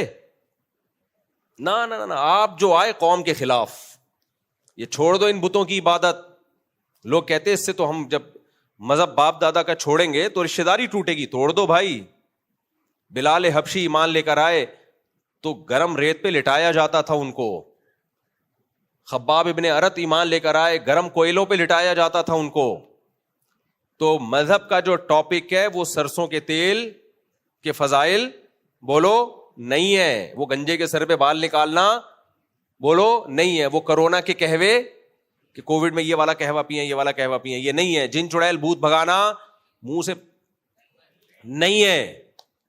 مذہب کا ٹاپک ہے اللہ کا قانون بتانا. اللہ کی نظر میں یہ حلال ہے، یہ حرام. ان باتوں سے اللہ خوش ہوتا ہے، ان باتوں سے اللہ ناراض ہوتا ہے. تو بس بات کو میں سمیٹ کے ختم کرتا ہوں. تو اب دیکھو مذہب کا ٹاپک ہے کہ لوگوں کو اللہ سے ملانا. لوگوں کو کس سے ملانا؟ اللہ سے. تو یہ کیسا مذہب ہے؟ وہ مذہب کیسے برحق ہو سکتا ہے کہ جو لوگوں کو اللہ سے کٹا کے مذہبی اسکالر کے سامنے سجدے کروانا شروع کر دے؟ تو وہیں سے بات ختم کر رہا ہوں جہاں سے شروع کی تھی کہ خدا کبھی بھی ایسا نہیں کر سکتا کہ اپنی عبادت سے ہٹا کے آپ کو مخلوق کی عبادت پہ لگا دے. یہ غیرت کے بھی خلاف، اور اس میں ہماری انسلٹ ہے، مخلوق کی، انسان کی انسلٹ ہے کہ جس مخلوق کو اللہ نے سب سے اعلیٰ بنایا اس مخلوق کو حکم دیا جا رہا ہے کہ وہ کمتر کے سامنے سجدہ کرے. قرآن کہہ رہا ہے تمہارے لیے سورج کو مسخر کیا، تو سورج ہمارا نوکر ہو گیا کہ نہیں ہو گیا؟ جو ہمارے کام میں لگا ہوا ہو وہ خدمت گزار ہو گیا. تو آپ اپنے خادم کو سجدہ کرتے ہو ہیں؟ اللہ کہتا ہے یہ جو گائے میں نے بنائی، یہ بھی تمہارے لیے مسخر کی ہے, تمہاری خدمت کے لیے. تو جب قرآن نے کہا نا یہ سب کچھ تمہاری خدمت کے لیے, تو تقدس ان تمام چیزوں میں ختم کر دیا. اب کوئی چیز مقدس نہیں ہے سوائے انسان کے, کیونکہ انسان اپنے ماتحت اور غلام اس کو کبھی مقدس نہیں سمجھتا. غلام اپنے آقا کو مقدس سمجھتا ہے, مولا اپنے خادم کو مقدس نہیں سمجھتا. تو اللہ نے کہا پوری کائنات انسان کی خادم ہے, لہذا اس پوری کائنات کے لیے تم مقدس ہو. یہ کائنات اور گائے اور ان کی بنی ہوئی چیزیں تمہارے لیے مقدس نہیں ہے, تم مقدس ہو. اس کو گائے کو چاہیے تمہارے سامنے سجدہ کرے, سورج کو چاہیے تمہارے سامنے سجدہ کرے, چاند کو چاہیے تمہارے سامنے سجدہ کرے. تو جو خدا ہمیں توحید سکھا رہا ہو, صرف میرے سامنے جھکنا ہے, وہ غیرت مند بھی ہے اور ہمیں رسپیکٹ بھی دے رہا ہے کہ جس کے سامنے ہمیں جھکنا چاہیے اسی کے سامنے جھکا رہا ہے. اور جو خدا ہمیں اپنے سوا کسی اور کے سامنے جھکانے کا آرڈر دے رہا ہے, اس کا مطلب اس میں غیرت بھی نہیں ہے اور یہ ہماری انسلٹ بھی بولو کر رہا ہے, یہ ہمیں ہماری بھی توہین کر رہا ہے. تبھی تو قرآن کہہ رہا ہے جو شرک کرتا ہے فَكَأَنَّمَا خَرَّ مِنَ السَّمَاءِ, ویسے جیسے آسمان کی بلندیوں میں سے گرا زمین کی پستیوں میں چلا گیا. ہم سب سے مقدس ہیں بھائی اس کائنات میں, کوئی جھکے گا تو ہمارے سامنے جھکے گا اس مخلوق میں. سورج ہم ہمارے سامنے سجدہ کرے, آگ ہمارے سامنے, یہ بت ہمارے سامنے سجدہ کرے جو پتھر کے بنے ہوئے ہیں, یہ ہمارے جب ہم مندر میں جائیں یہ جھکے ہمارے سے, یہ ہمیں سلام کریں نمستے, یہ ہمیں سلام کریں. ہم نے ان کو بنایا ہے تو یہ ہمیں سجدہ. ہم کس کے سامنے جھکیں گے بھائی؟ اللہ کے سامنے. ہم مزار کے سامنے نہیں جھکیں گے, قبر کے سامنے. تو بات کہاں سے کہاں چلی گئی؟ بس خلاصہ کہ اللہ نے الحم سے لے کے والناس تک اپنا تعارف کروایا اور بتایا میرے جیسا کوئی نہیں ہے, لہذا میری عبادت کرو اور عبادت کے لائق صرف اور صرف میں ہوں. اسی عبادت میں اس اللہ نے بتایا بھی کہ میری عبادت تم نے کرنی ہے اور عبادت کا طریقہ بھی اس اللہ نے بتایا. تو اگر اللہ نہ بتاتا, ہم خود سے عبادت کے طریقے وضع کرتے تو ہم لوگوں کو بتوں کی عبادت پہ لگا دیتے, مزاروں کے طواف پہ لگا دیتے, پیر و مرشد کے پاؤں کے تلوے چاٹنے پہ لگا دیتے, جیسے کہ دنیا نے لگا دی. لیکن چونکہ اللہ ہمیں گائیڈ کر رہا ہے تو اللہ نے ہمیں عبادت پہ لگایا. کیا خوبصورت عبادت ہے, 5 ٹائم نماز پڑھو, 5 ٹائم نماز پڑھو. یہ کس کا قانون ہے بھائی؟ اللہ کا. کتنا مزیدار, کتنا اٹریکٹیو. پھر اللہ نے ہمیں لگا دیا بھائی سال میں 1 مرتبہ زکوٰۃ نکالو. وہ زکوٰۃ کس کو دو؟ تؤخذ من اغنیائہم وترد الی فقرائہم, مالداروں سے لی جائے گی, غریبوں میں ڈیوائڈ کی جائے گی. پیسہ یہاں ہم نے اس کی جگہ صدقے کے بکرے لے آئے ہم, جس کا اللہ نے ہمیں کہا ہی نہیں, جس کا اللہ نے ہمیں, بولو نا کیا ہو گیا, گم چپ کیوں ہو گئے ہو؟ آپ کہہ سکتے ہو بکرا تو صدقہ تو کچھ بھی کیا جا سکتا ہے, تو بکرا کیوں؟ تو یہی تو جواب ہے, جب کچھ بھی کیا جا سکتا ہے تو بکرا کیوں؟ یہ تو میرا آپ سے سوال ہے. نہیں آئی سمجھ میں. لوگ کہتے ہیں تو بکرے میں کیا خرابی ہے؟ یہی خرابی ہے کہ جب کچھ بھی کیا جا سکتا تھا تو بکرے کی زندگی کو کیوں چھین رہے ہو؟ آپ کہہ سکتے ہو غریب کا اس میں فائدہ ہے بکرے کا, بکرے میں نا جتنے کا بکرا آتا ہے آپ اتنے پیسے غریب کو دے دو, اس میں غریب کا زیادہ فائدہ ہے. آپ کہہ سکتے ہو غریب نشئی بھی ہوتے ہیں, گٹکے پان میں اڑا دے گا, پیسے دینے میں نقصان یہ ہے اس لیے ہم بکرا دیتے ہیں. تو بھائی غریب کو پھر بکرے سے زیادہ ضرورت راشن کی ہے, آٹا, دال, گھی, یہ سب چیزوں کی ضرورت ہے. تو جتنے کا بکرا آتا ہے اتنے کا راشن ڈال دو.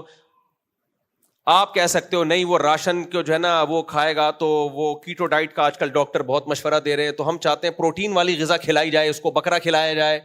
یہ دال وال کھائے گا تو جو ہے نا اتنی, اول تو سوچتا کون ہے, پاگل ہو گیا. غریبوں میں تو پروٹین کی ویسے ہی کمی نہیں ہوتی. خیر, تو آپ نے کیا کیا, نہیں جی تو پروٹین تو کوئی بات نہیں, گائے کھلا دو. گائے سستی ہوتی ہے, اس میں ڈبل گوشت آ جائے گا, وہ غریب پورے خاندان کو کھلائے گا گائے کا گوشت. نہیں جی گائے کے گوشت میں بیماریاں ہیں, بکرا ہی کھلانا ہے, بکرے میں بیماریاں کم ہیں, تو ٹھیک ہے پھر خرید کے کھلا دو, وہ سستا پڑتا ہے.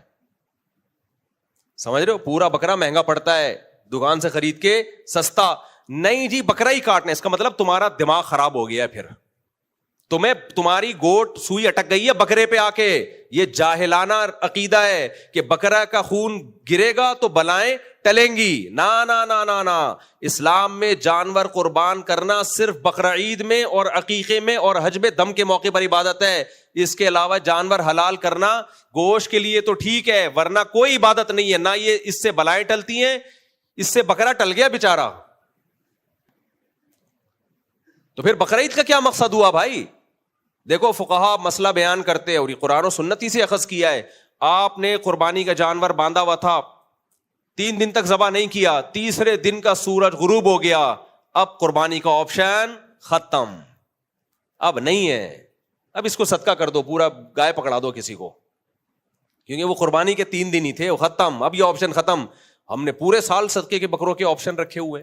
یہ جہالت ہے بھائی, کیونکہ یہ انسان کی بنائی ہوئی عبادت ہے, تو اس میں انسان ایڈیشن کرتا ہے. اللہ کی عبادت کیا ہے؟ صدقہ کرو, پیسے دو. اور جن بکروں کو پنجروں میں قید کیا ہوا ہے نا صدقے کے بکروں کے نام پہ, خدا کی قسم ان بکروں پہ صدقہ کرنے کا دل چاہتا ہے. کئی دفعہ مجھے گاڑی روک کے مجھے خیال ہوا 5-10 روپے کا لوسن لے کے اس بکرے کو کھلا دوں.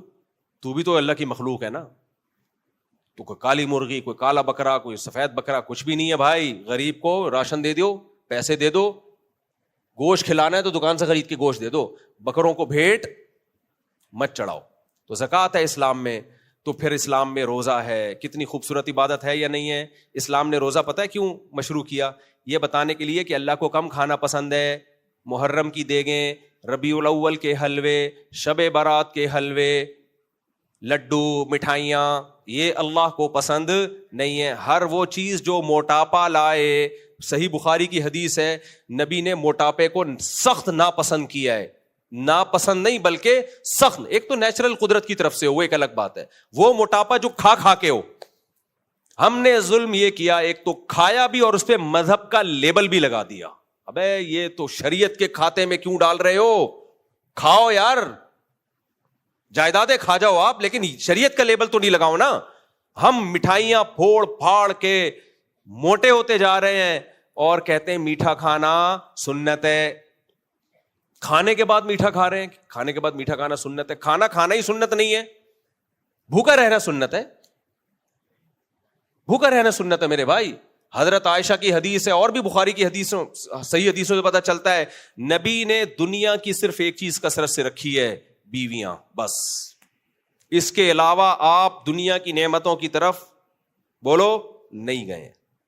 کھانے میں انتہائی قناعت, بستر آپ کا سادہ, زمین پہ کھجور کی چھال, نہ کوئی بنگلہ بنایا, نہ کوئی لگژری لائف تھی آپ کی. کپڑے بھی آپ کے سادہ سے, اکثر پیوند لگے ہوتے اس پہ. حضرت عائشہ فرماتی ہیں نبی نے دنیا کی چیزوں میں صرف ایک چیز رکھی ہے, کیا ہے؟ کثرت نکاح. اور اس کی وجہ بھی بیان کی گئی ہے, کیونکہ اس کا دیکھنے میں دنیا لگتی ہے, حقیقت میں کیا ہے؟ وہ آخرت ہے. اس میں عورتوں کو عزت ملتی ہے, گھر ملتا ہے. اور ہم اس میں کنجوس, 1 نمبر کے کیا ہیں؟ کنجوس. اس میں دوسری پہ کروڑ پتی آدمی کی بھی جان نکلتی ہے, اور باقی سب کچھ کھا جاؤ, یہ بھی کھا جاؤ, وہ بھی کھا جاؤ. افطاری پہ دسترخوان پناہ مانگ رہا ہوتا ہے کہ مجھے بھی کھائے گا کیا, بس کر.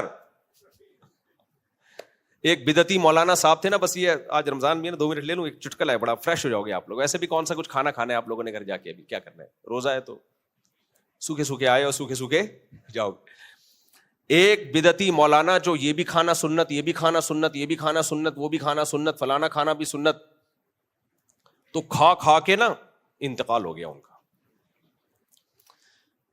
تو اب کیا ہوا, کسی کے گھر تیجا تھا, کسی کیا میت ہوئی, تو اس نے تیجے کی دیگیں پکوائی ہوئی تھیں. تو ان مولانا صاحب کی بیوہ نے بچوں سے کہا کہ دیکھو تمہیں کھانے پہ بلایا ہے, تھوڑا کھا کے نہ آنا, باپ کی روح کو تکلیف پہنچے گی.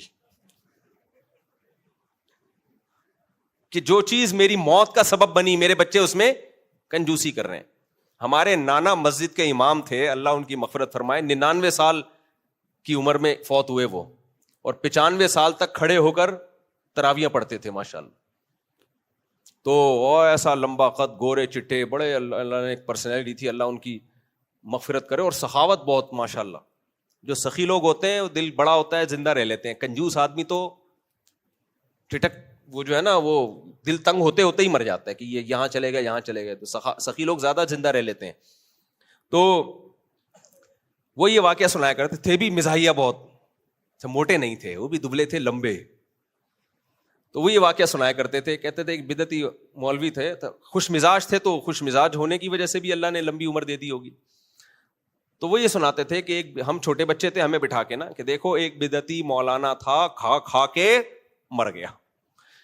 تو کسی کے ہاں تیجا تھا, تیجا ہوتا ہے نا میت کے سویم پہ دیگیں پکائی بھی ہوتی ہیں, تو اس مولانا کے بچوں کو بھی دعوت تھی. تو بیوہ نے کہا, مولوی صاحب کی جو بیوہ تھی اس نے بچوں سے کہا دیکھو تھوڑا مت کھانا, باپ کی روح کو تکلیف ہو, وہ مرا ہے جس وجہ سے ہے. خوب ٹھوسنا, بچے کھا رہے کھا کے نا بچوں سے چلا ہی نہیں جا رہا نا. بچوں نے سوچا کہ اب چلا نہیں جا رہا, تو دو آدمیوں کے کندھوں پہ سہارا لے کے نا پاؤں زمین پہ گھسٹتے ہوئے آ رہے ہیں بچے. ان کا خیال تھا ہماری ماں خوش ہو جائے گی, باپ کی روح خوش ہونا, وہ اماں دیکھ کے کیا ہو جائے گی, خوش ہو جائے گی. اماں کہے گی واہ واہ واہ. تو جب یہ گھر پہنچے ماں نے رکھ کے چماٹ لگایا, بولا بغیر تو تمہارے باپ کو اسٹریچر پہ اٹھا کے لایا جاتا تھا اور تم چل کے آ رہے. ہمارا تو بھائی یہ والا مذہب بن چکا ہے, مسلمان ہر وقت کھا رہا ہے, شب برات کے حلوے الگ کھا رہا ہے, تیجے الگ, میت کے 40ویں الگ, نیاز الگ, پتہ نہیں کھائے جا رہے. بھائی روزے سنت ہے, کھانا سنت نہیں ہے. نبی نے فرمایا بدترین برتن بھرنے کے لحاظ سے انسان کا معدہ ہے, یعنی اللہ کو کوئی برتن بھرا ہوا اتنا برا نہیں لگتا جتنا انسان کا پیٹ بھرا ہوا برا لگتا ہے. حرام نہیں ہے زیادہ کھانا, کھا لیں آپ, ترغیب نہیں ہے, اس کی ترغیب نہیں ہے. آپ صلی اللہ علیہ وسلم فرمایا طعام الواحد یکفی الاثنین, ایک آدمی کا کھانا دو کے لیے کافی ہے, اور ہم دو کا کھانا ایک کے لیے بھی کافی نہیں ہوتا. خیر, تو رمضان کے روزے یہ بھی عبادت ہے بھائی. اللہ کو پتا ہے ویسے کم وقت بھوکے رہتے نہیں ہیں, تو میری خاطر کیا کرو, بھوکے رہو, تاکہ ان کو پتا چلے کہ اللہ کے لیے بھوکا رہنا عبادت ہے. کھانا والا اچھا دیکھو کھانے بھی اللہ نے کون سے رکھے ہیں. اسلام میں چند کھانے سنت ہیں, ایک بقرعید کا کھانا, ایک ولیمے کا کھانا, ایک عقیقے کا کھانا. تینوں گوشت ہیں, میٹھا اس میں بھی نہیں ہے. نہیں آئی بات سمجھ میں؟ تینوں کیا ہیں؟ بقرعید میں روزہ حرام, 4 دن روزہ حرام ہوتا ہے, 3 دن بقرعید کے, چوتھا دن بھی حرام. کیوں حرام ہے؟ تاکہ کھا سکو. یہ 4 دن میں کھانا سنت ہے. لیکن یہاں بھی لڈو نہیں ہے, گوشت کھلایا جا رہا ہے ہمیں. بچہ پیدا ہو گیا, 10واں بھی ہوا ہے, تو فیملی پلاننگ والے تو تباہی مچا دیں گے, ہائے ہائے برباد ہو گیا. جتنے فلاسفر آئیں گے بڑے بڑے آپ کے جو آج کل افلاطون آ رہے ہیں, وہ کہیں گے کہ یہ غربت میں اضافہ ہو گیا, ایک اور بچہ آ گیا, 10 بچے ہو گئے. لیکن اللہ اتنا خوش ہوتا ہے, اللہ کہتا ہے پہلے بچے پہ بھی عقیقہ, 10ویں پہ بھی کیا ہے. اگر 2 ہی بچے اچھے ہوتے تو اللہ تیسرے پہ عقیقے کا حکم نہ دیتا. اللہ کہتا ہے پینلٹی لگے گی, سارا تو تمہارے ہی بچے کھا جائیں گے. رزق تو بہت محدود ہے اس زمین پہ, میں نے تھوڑا سا پیدا کیا ہے, میں نے تو بہت تھوڑا سا پیدا کیا ہے. تمہارے پاس اسپیس بھی نہیں ہے, تمہارے پاس ذخائر بھی نہیں ہے, بچے پیدا ہوں گے بھوکے مریں گے. تو لہذا سب سے زیادہ غصہ اللہ کو آنا چاہیے تھا. لیکن اللہ کہتا ہے تیسرا پیدا ہو رہا ہے تو بھی, اگر لڑکا ہے تو 2 بکرے, لڑکی ہے تو 1 بکرا. لڑکے میں شاید 2 اس لیے ہوں کہ وہ کھائے گا بھی اور کما کے کھلائے گا بھی. اسلام میں کھلانا کس کے ذمہ ہے؟ مرد کے ذمہ. عورت کے ذمہ صرف کھانا ہے. اسلام کہتا ہے مرد کے ڈبل ذمہ داری, کھائے گا بھی مرد کھلائے گا بھی ہے. تو بکمبا دلے کہہ رہا ہوں کہ کھا رہا ہے, کھلانے میں آج کل کم فوکس کیا ہوا اس نے. اچھا خیر, تو اللہ میاں نے کہا کسی کے 19.25 سے جب 19 ہوں گے تو بھی کتنے بکرے, لڑکا ہے تو 2 بکرے, لڑکی ہے تو 1. تو اللہ میاں تو خوش ہو رہے ہیں. شریعت تو یہاں بھی مٹھائی نہیں ہے. ہم کیا کرتے ہیں, بچے کی پیدائش پہ بھی لڈو بانٹ رہے ہوتے ہیں.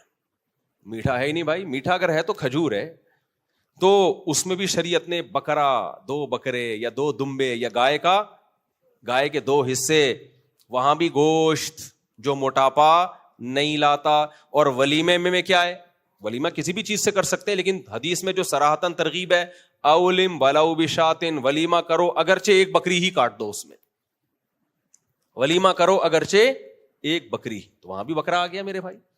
تو مسلمان تو گوشت خور ہوتا ہے, مجبوری ہے کیا اس کی. تو ہم آ گئے مٹھائی خوری پہ, تو لڈو, مٹھائیاں, حلوے, مانڈے, یہ سب چیزیں الحمدللہ ہم فراق یار میں گھل گھل کے ہاتھی ہو گئے.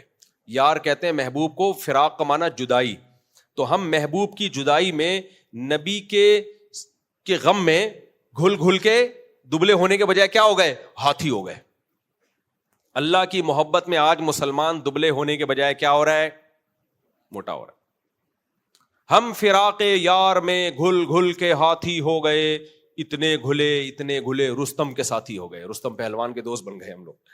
تو قدرت نے جن کو نیچرلی جن کا وزن زیادہ ہے, بہت سارے صحابہ میں بھاری جسم والے بھی تھے, کم کھاتے تھے لیکن جسم بھاری تھا, وہ تو قدرت کی طرف سے ہے, عیب کی بات نہیں ہے.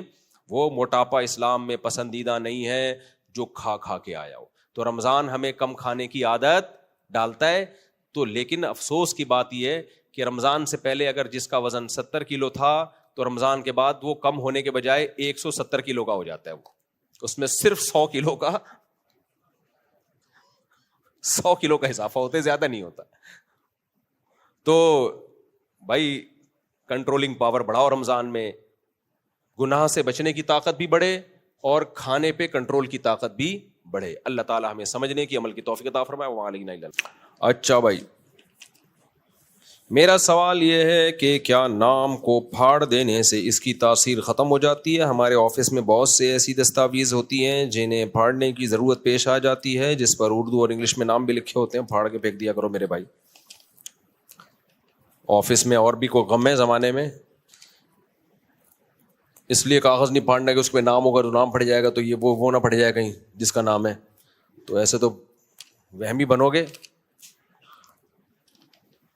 مفتی صاحب, میرا مسئلہ یہ ہے کہ میں اسکول میں ٹیچر تھی, ٹیچر کی سیلری دینا میرے ذمے تھی. کچھ سال پہلے وہاں کے ایک ٹیچر نے کہا تھا کہ ان کو 1 ماہ کی سیلری نہیں دی, جبکہ میرے حساب سے مجھے لگتا ہے کہ میں نے ان کو دے دی, لیکن ان سر کا کچھ سال پہلے انتقال ہو چکا ہے. مجھے خیال آتا ہے کہ کہیں ایسا نہ ہو کہ مجھ سے غلطی ہو گئی ہو. ایسی صورت میں کیا کرنا چاہیے؟ کیا وہ پیسے ان کے نام سے مدرسے میں دے دیے جائیں؟ کچھ بھی نہیں کریں, دے دی تھی آپ نے, دے دی. اس کے ذمہ تھا, وہ گواہوں سے, اور جب ٹائم گزر گیا, مہینہ بھی گزر گیا, تو آپ کو یاد بھی ہے کہ آپ نے دی ہے, تو آپ کیوں وہم کر رہی ہو بلا وجہ؟ اور اگر آپ نے جب کہہ دیا تھا نہیں دی, تو اس کو چاہیے تھا کہ پھر وہ اصرار کرتا یا وہ آپ سے ثبوت مانگتا.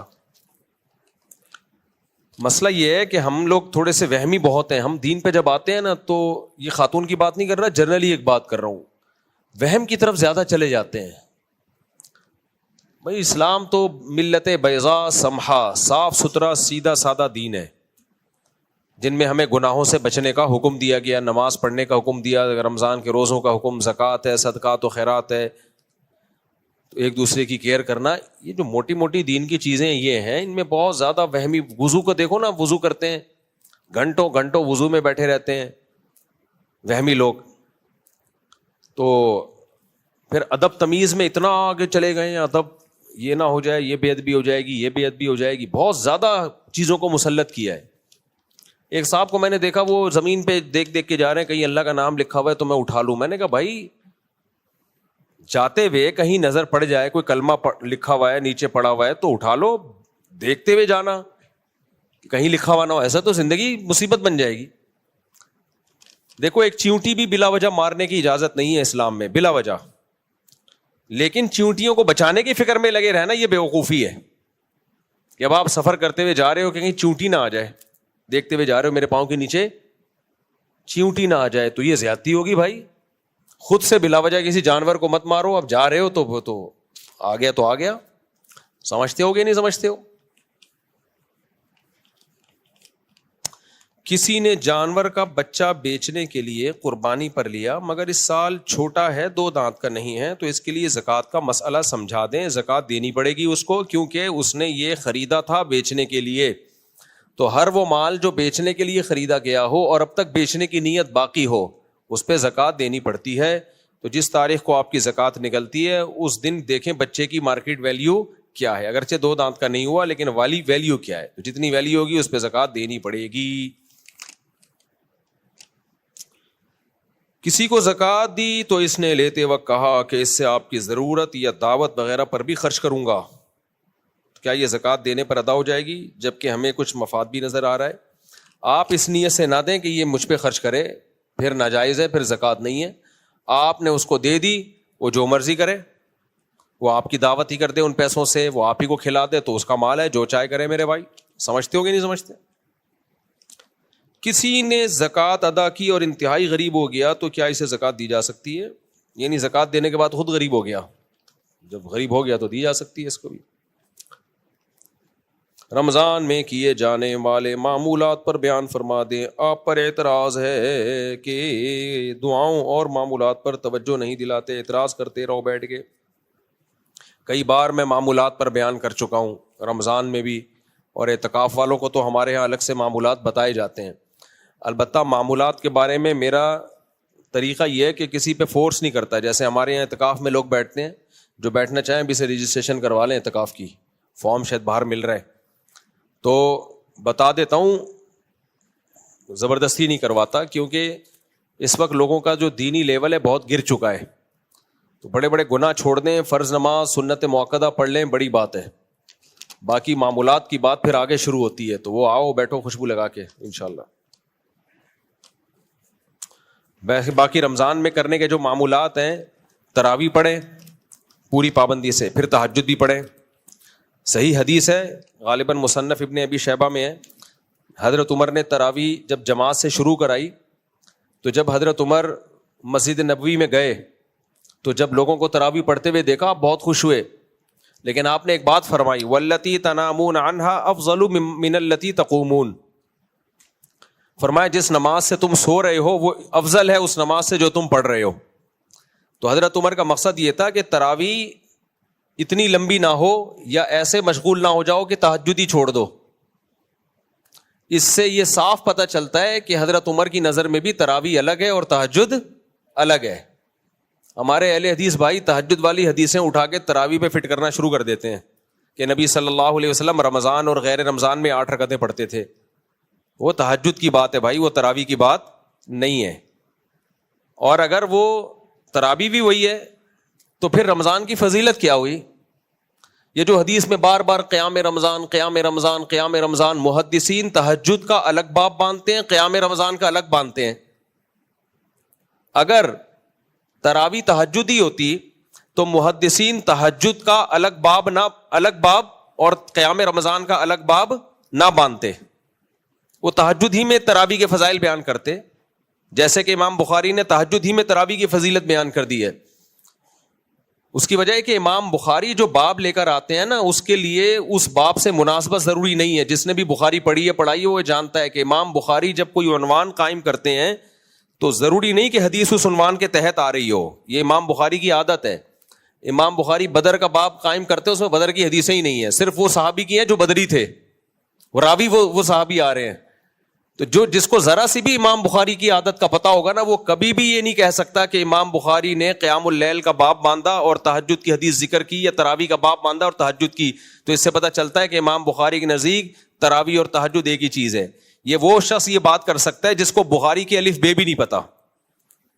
امام بخاری تو بعض دفعہ ایک باب باندھتے ہیں، ذرا سی بھی کہیں سے مناسبت ہوتی ہے حدیث لے آتے ہیں، حالانکہ اس حدیث کا اس باب سے کوئی تعلق نہیں ہوتا. اب ہمارے اہل حدیث بھائی بار بار ہمیں دیکھو امام بخاری نے تراویح کا باب باندھا اور تہجد کی حدیث ذکر کی، اس سے پتہ چلتا ہے تراویح اور تہجد ایک ہی ہے. ایسا نہیں ہے بھائی. اتنے سارے محدثین، اور خود امام بخاری تراویح کا نام کیوں دے رہے ہیں اس کو؟ اگر تہجد ایک ہی چیز ہے تو تراویح کا نام کیوں دے رہے ہیں؟ تو بہت سارے محدثین قیام رمضان الگ ہے. اگر یہ تہجد ہی ہوتی تو قیام رمضان کے نام سے الگ باب محدثین نہ باندھتے. آپ کہہ سکتے ہو کہ جی یہ تہجد ہی ہے لیکن رمضان میں تہجد کی فضیلت بہت زیادہ ہے، اس لیے اس کو الگ سے قیام رمضان کا باب باندھا گیا.